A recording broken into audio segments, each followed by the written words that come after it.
सभी YouTube family को मेरी तरफ से प्यार भरा नमस्ते। दोस्तों, आप सभी लोगों का मेरे चैनल में स्वागत है। आप सभी लोगों के लिए बहुत सुंदर कहानी लाई हूँ। कहानी है अनचाही बच्ची। मुझे नहीं चाहिए ये। अस्पताल के बरामदे में खड़ा एक आदमी बोला, जो उस मासूम का पिता था जिसने अभी अभी जन्म लिया था। उस नवजात की बस एक ही गलती थी कि वो एक लड़की बनके पैदा हुई थी। मुझे मेरा वंश बढ़ाने के लिए एक बेटा चाहिए, कोई लड़की नहीं। लड़की का पिता बोला, वैसे भी ये तीसरी लड़की जानी है तूने। बच्ची की दादी बोली, कलूटा ना जाने कैसे कर्म किए हैं तूने कि फिर बच्ची पैदा हुई है। मेरे बेटे के तो भाग ही फूट गए, तुझसे ब्याह करके करम जली कहीं की। ना जाने किस बात की खींच लिए बैठे थे सब, जो उस मासूम और उसकी माँ पर निकाल रहे थे। माँ का ससुर बोला, ना जाने कौन सी बेला थी जो मेरे बेटे ने इसके लिए हाँ बोला। अरे मती मारी गई थी मेरी, जो मैंने शादी के लिए हामी भरती। बच्ची की तरफ देखते हुए उसका पिता बोला, पता होता इसे कभी ब्याह के ना लाता। चुप्पी तोड़ अब माँ भी बोल पड़ी। ना जाने उससे ताने सहे नहीं गए या फिर उसकी ममता जाग गई तो इसे अब तक जिंदा क्यों रखा। अब तक आपने। रोते हुए बोलती माँ, कम से कम मेरी और मेरी दोनों बच्चियों की तरह इसे कष्ट तो भोगने पड़ेंगे। हमसे जवान लड़ाती है कुंछनी।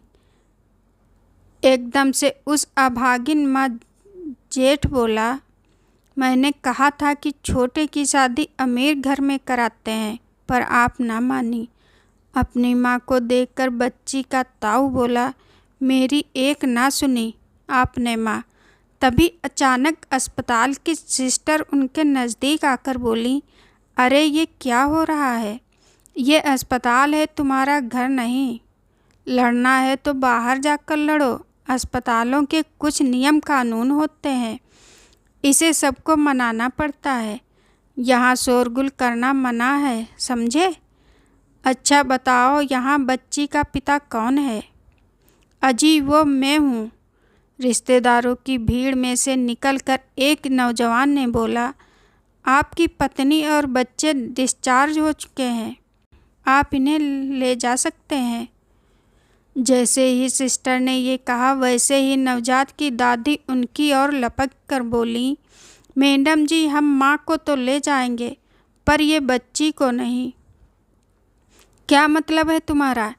ये सुनकर सिस्टर उन पर चीखी, ऐसा कहने की हिम्मत कैसे हुई। आप ऐसा कैसे कह सकती हैं। आपकी हरकतें देखकर लगता है कि मुझे दरोगा को बुलाना पड़ेगा। दरोगा सुनते ही दादी की जान हलक में आ गई। नहीं बेटी, दरोगा को बुलाने की क्या ज़रूरत है। मैं तो यह कह रही थी, लड़कियां तो देवी का रूप होती हैं। यह सुनकर सिस्टर बोली, अरे माँ जी, ये लड़का लड़की में क्या रखा है। आराम से घर में जाइए, क्यों इस उम्र में इन सब चक्कर में पड़ती हो। आजकल लड़कियां भी परिवार का नाम ऊंचाइयों तक लेकर जा रही हैं। अपनी बहू और पोती को खुशी खुशी घर ले जाइए। इतना कहकर सिस्टर उधर से चली गई। दरोगा के डर से परिवार माँ बेटी को घर ले आए। हर दिन माँ और तीनों बेटियों परिवार के ताने सुनकर काटने लगी। ऐसा करते करते 5 साल बीत गए। अब वो नवजात 5 साल प्यारी बच्ची में तब्दील हो गई। उसकी प्यारी मुस्कान को देखकर सब मंत्र मुग्ध हो जाते हैं, सिवाय उसके पिता के। उसके लिए तो वह उसकी एक नाकामयाबी थी, उसके सर का बोझ। वो खूबसूरत परी अपने पिता के प्यार के लिए हर पल तरसती रहती थी। अपने बाबा को गले लगाना चाहती थी। पर बदले में उसे सिर्फ तिरस्कार ही मिलता। एक दिन ना जाने उसका बाबा कहाँ से जुए में हार कर आया। दरवाजे में घुसते ही उसकी नज़र उस मासूम पर पड़ गई। देखते ही उसका सारा गुस्सा फूट पड़ा। शराब के नशे में वो उस बेकसूर को पीटने लगा। नास पिटी सब तेरी गलती है। तू पैदा ना होती तो मुझ पर फकीरी का ग्रहण नहीं होता। अपनी बच्ची को बचाने माँ भी दौड़ पड़ी। अरे अरे क्यों मार रहे हो? इसने क्या बिगाड़ा है आपका? एक तो जुए में आप हार के ऊपर से इस पर गुस्सा उतार रहे हैं। तू चुप कर, उल्टा मुझसे जुबान लड़ाएगी। ऐसा कहकर उसके पति ने उसे भी एक जड़ दिया। सोच के प्राणी कोई क्या बोलता, उन्हें उससे कोई फर्क नहीं पड़ता। चाची की तरह चाचा जान भी मासूम भोले भाले रूढ़वादी। तभी पड़ोसन वाली चाची आ धमकी, हाय राम मार डालेगा। क्या बच्ची को शर्म नहीं आती? क्या तुझे तेरे बच्चों की माँ है? वो पड़ोसन वाली चाची मैट्रिक पास थी, समझदार संस्कारी बहू भी थी। बस एक ही कमी थी, दूसरे के काम में टांग जरूर अड़ाती थी। रुक तुझे बताती हूँ, दरोगा बाबू को बुलवा भिजवाती हूँ। ये सुनकर पियक्कड़ साहब के होश ठिकाने आ गए। दरोगा? क्यों बुलाती हो चाची? छोटी मोटी कहा सुनी तो हर घर में होती है। मैं सब जानती हूँ, चाची ने कहा। छोटी मोटी कहा सुनी तेरी? वैसे ये चाची थी तो कमाल की। 90 के दशक में जहाँ औरतें बड़ा सा पल्लू काढ़कर अपने पति की जी हजूरी करती थी, वहीं पड़ोसन वाली ये धाकड़ चाची अपने पति के साथ कंधे से कंधा मिलाकर नौकरी कर रही थी। या फिर बुजुर्गों की भाषा में कहूँ तो खानदान की नाक कटा रही थी। ना जाने कितने ताने वो रोज़ सुनती रहती थी, पर उन्हीं बुजुर्गों की भाषा में कहूँ तो अगर पति परमेश्वर अच्छा मिले तो नारी का जीवन संवर जाता है। और ये नारी मेरा मतलब चाची का भी जीवन संवरा हुआ था। इनके पति परमेश्वर इंटर पास थे, एकदम नई सोच के प्राणी। कोई क्या बोलता उन्हें, उससे कोई फर्क नहीं पड़ता था। चाची की तरह चाचा जान भी मासूम भोले भाले रूढ़वादी कुएं के मेंढक वाले समाज के पसंदीदा शिकार थे। पत्नी जो काम करती गई, अब इस सोच का भी क्या किया जाए। ये तो हुई हमारी चाची की बात। अब वापस लौटते हैं उस मासूम की कहानी पर, जो हर दिन अपने पियक्कड़ नाकामयाब बाप का निशाना बनती है। मोहल्ले में सब जानते हैं कि वो अपनी बच्चियों के साथ बहुत गलत करता है, पर कोई बोलता ही नहीं। नकारों की भीड़ अकेली ये मैट्रिक पास नारी ही उन माँ बेटियों की रसक बनती थी। और हाँ, उनके पतिदेव भी। लगभग ऐसा रोज होता था। और हमारी कुलनाशनी बुजुर्गों की भाषा में मैट्रिक पास चाची हर रोज दूसरे के फटे में टांग अड़ाती थी। कहते हैं बच्चों, मन बड़ा कोमल होता है। एक बार घाव लगे तो जीवन भर रहता है। और उन तीनों मासूमों को तो उनका पिता ही हर दिन नया घाव देता था। मन पर और देह पर भी रोज ही की मारपीट देखकर ही अब तो माँ का मन एवं देह भी पत्थर हो चला था। मन देह त्यागने करता था, परंतु मस्तिष्क बच्चियों का मुख देख रुकने का घंटा बजाता था। इसी उधेड़-बुन में बेचारी के दिन गुजरते जा रहे थे। हर दिन वह कहानी दोहराई जा रही थी। रोज जुए में हारना, पत्नी को कोसना, बच्चों को मारना, खासकर छोटी वाली बिटिया को।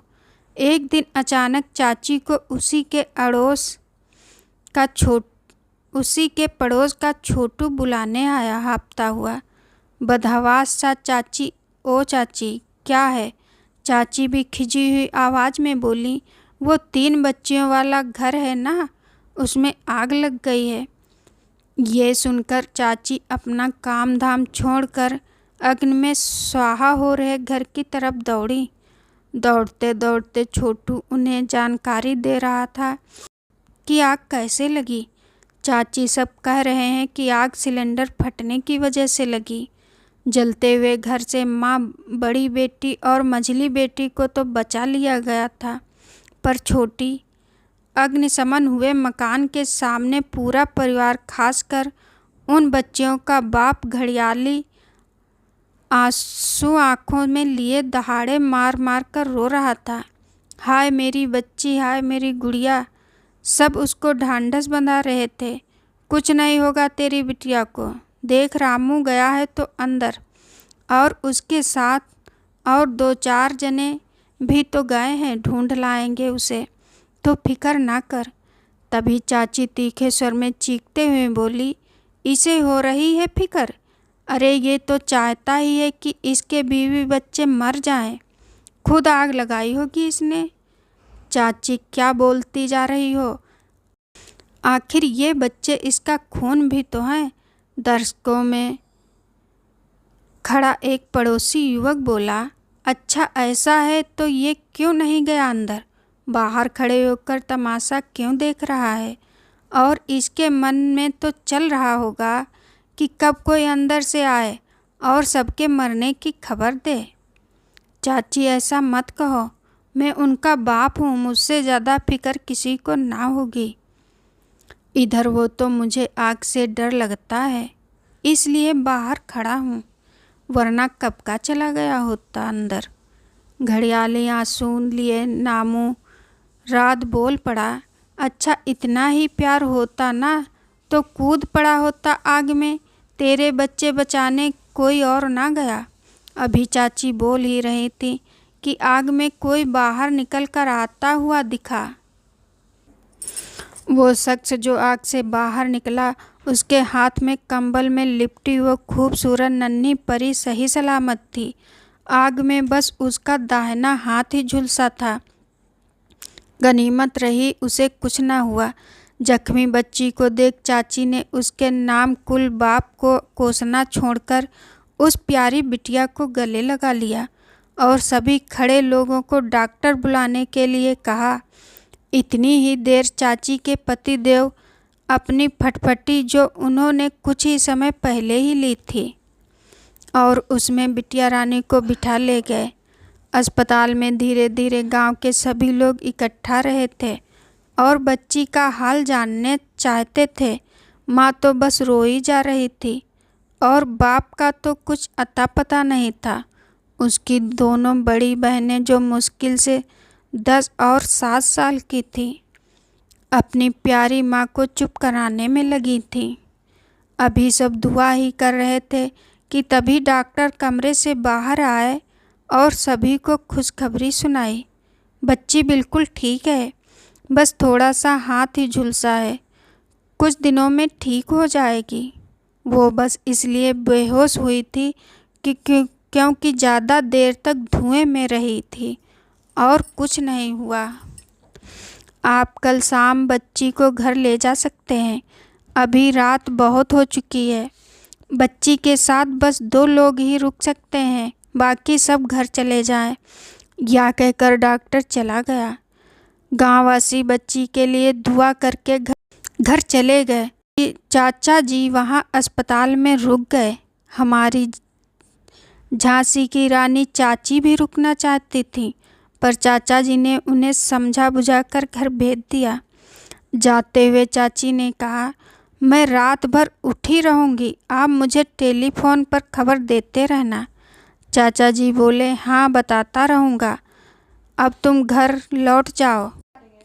रात भर अपनी बेटी के सिरहाने बैठी हुई वो बेबस माँ, जो अभी तक इसी सोच में डूबी थी कि उसकी बेटी ने अभी तक अपनी आंखें नहीं खोली, ना जाने कैसे फो पड़ने से पहले सो गई।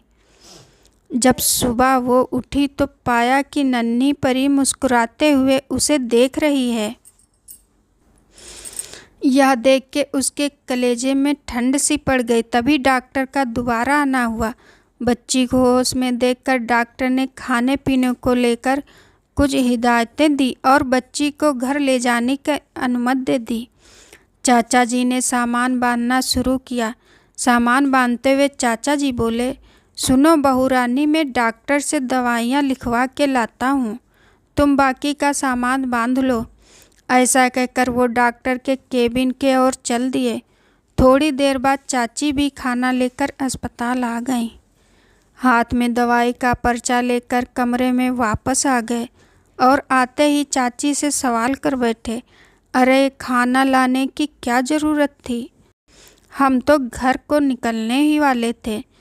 चाची ने भी दो टूक जवाब देते हुए कहा, हाँ तो आपने कौन सा मुझे फ़ोन करके बताया कि यहाँ सब ठीक है? घर में टेलीफोन लगवाने का क्या फ़ायदा है, या तो आप जानते हैं ना।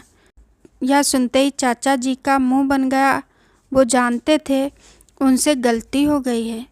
थोड़ी देर में सभी बच्ची को अस्पताल से लेकर गांव की तरफ रवाना हो गए। रास्ते भर चाचा चाची इसी बात पर विचार विमर्श करते रहे कि ये सब अब रहेंगे कहाँ। चाची ने कहा, सुनो जी, थोड़े दिनों के लिए बच्चे और बहू को अपने घर ठहरा देते हैं। घर तो जल चुका है बेचारी का, और इसके ससुराल वालों को तो जानते ही हैं, आप करम जले हैं सारे के सारे। चाचा जी मुस्कुराते हुए बोले, भाग्यवान, आप तो जो भी कहती हैं ठीक ही कहती हैं।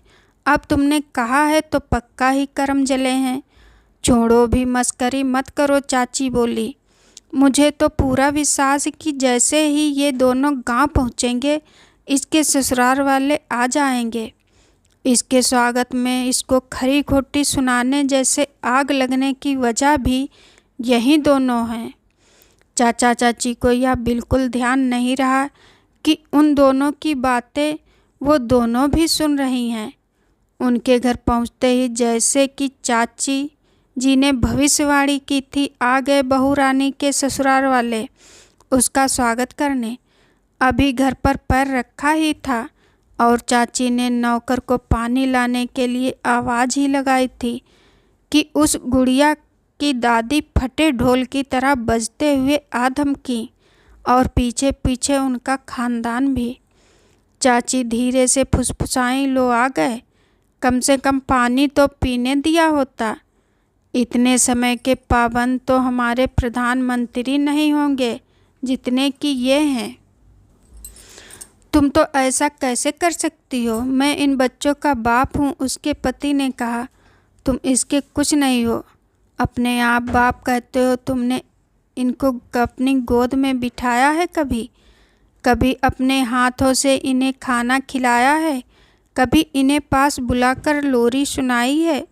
अरे तुमने तो कभी इनसे प्यार के दो मीठे बोल तक नहीं बोले। और तुमने किया ही क्या? बस इन्हें कोसा ही है। तुम्हारे हालातों को देखकर, तुम्हारे जुए की लत को लेकर, तुम्हारी शराबीपन को लेकर, तुम्हारी बर्बादी को लेकर, इन सब को लेकर तुमने बेटियों को कोसा है। पर इन सब की वजह मेरी बेटियां कभी थी ही नहीं। इन सब की वजह तुम्हारा नकारापन था, ना कि मेरी बेटी। मेरी बेटी कोई दुर्भाग्य नहीं लाई, वो तो तुम थे जिसने अपने आप को अंदर और बाहर से बर्बाद किया। मेरी बच्चियों ने तो कुछ भी नहीं किया, कुछ भी नहीं। ऐसा कहकर वो फूट फूट कर रोने लगी। थोड़ी देर में पुलिस भी आ गई। जब दरोगा बाबू पूरे परिवार को घसीट कर ले जाकर रहे थे, तब लतिका का पति उससे मदद की गुहार लगा रहा था। लतिका, लतिका मुझे बचाओ, लतिका मैं ऐसा दोबारा नहीं करूँगा, तुम्हारी कसम खाता हूँ। कुछ करो लतिका, कुछ तो करो। लतिका ने अपना मुंह दूसरी ओर फेर लिया। उसे मुंह फेरते देख उसके पति ने फिर अपना घटिया चेहरा दिखाते हुए धमकी भरे लहजे में कहा, डायन कुलता, मैं तुझे छोड़ूंगा नहीं, मैं वापस आऊँगा तब तुझे बताऊँगा। उसके इतना कहते ही उसके चरणों में दरोगा बाबू की लाठी का एक जोरदार स्पर्श पड़ा। फिर दरोगा बाबू बोले, क्या बताएगा, जरा मुझे भी तो बता, मैं भी तो जानूं कि तो आखिर ऐसा क्या कर लेगा। ऐसा कहकर दरोगा बाबू ने उसे जीप में चढ़ा दिया। उस दिन लतिका और उसकी मासूम बच्ची अपने पापा के लिए बहुत रोई। लतिका के ससुराल वालों की गिरफ्तारी के बाद उसके रिश्तेदारों ने उससे रिश्ता तोड़ लिया। इस सब के लिए उसे काफ़ी लोगों की बातें भी सुननी पड़ी, पर वो टूटी नहीं। समय का चक्का धीरे धीरे चल रहा था। अब तक लतिका उसकी बेटियों के साथ चाचा चाची की मदद से एक किराए घर में रहने लगे थे। सब कुछ समय के साथ ठीक हो गया। अरे इन सब में मैं तो आपको उस प्यारी सी बच्ची और उसकी दोनों बड़ी बहनों का नाम बताना ही भूल गई।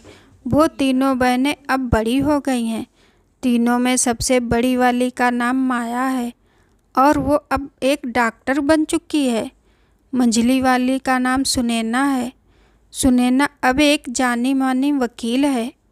और अब हम बात करेंगे हमारी कहानी की नायिका, या यूँ कहूँ कि वो 5 वर्षीय खूबसूरत बच्ची जो फूल से भी कोमल थी, अब एक जाबाज पुलिस ऑफिसर बन चुकी है, मतलब कि एक महिला दरोगा।